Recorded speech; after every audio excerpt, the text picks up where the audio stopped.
Hello everyone, હું છું doctor Dhananjay Chaudhary, તમારો હાર્ટ સ્પેશિયાલિસ્ટ. ઘણા બધા લોકોનો પ્રશ્ન હોય છે કે શું ઘી ખાઈ શકાય, કયું તેલ વાપરવું જોઈએ, કેટલા પ્રમાણમાં તેલ વાપરવું જોઈએ.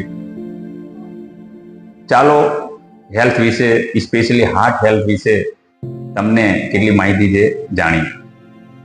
હું તમને એક પ્રશ્ન પૂછીશ, એના 4 ઓપ્શન આપીશ. તમારે એમાંથી એક સાચો જવાબ સિલેક્ટ કરવાનો રહેશે. પ્રશ્ન છે, નીચેનામાંથી કઈ વસ્તુ હૃદય માટે સૌથી વધારે ખરાબ છે? એ ક્લેરિફાઈડ બટર એટલે કે ઘી, B refined oil, C filter oil, D આમાંથી એક પણ નહીં.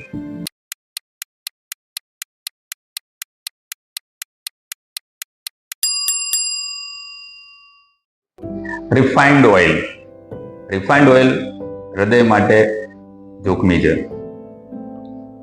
રિફાઇન્ડ ઓઇલને બનાવવા માટે એને ગરમ કરવામાં આવે છે અને એની અંદર અમુક કેમિકલ ભેળવવામાં આવે છે, જેના લીધે તેલની ગુણવત્તામાં ઘટાડો થાય છે, પોષક તત્વોમાં ઘટાડો થાય છે અને શરીર માટે જે ખરાબ હોય એવા તત્વોનો ઉમેરો થાય છે, જેના લીધે હૃદય રોગ, કેન્સર, ડાયાબિટીસ અને બીજા રોગોનું પ્રમાણ પણ વધી શકે છે.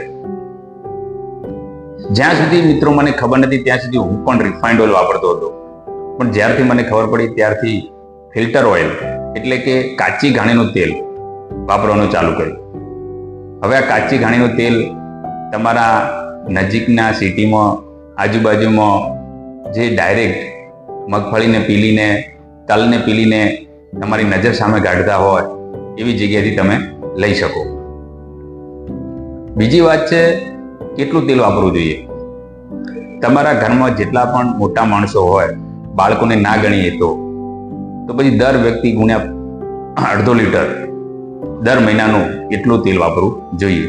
એટલે 5 મોટા માણસો હોય તો દર મહિને 2.5 લીટરથી વધારે તેલ વાપરવું ના જોઈએ. Thank you for watching.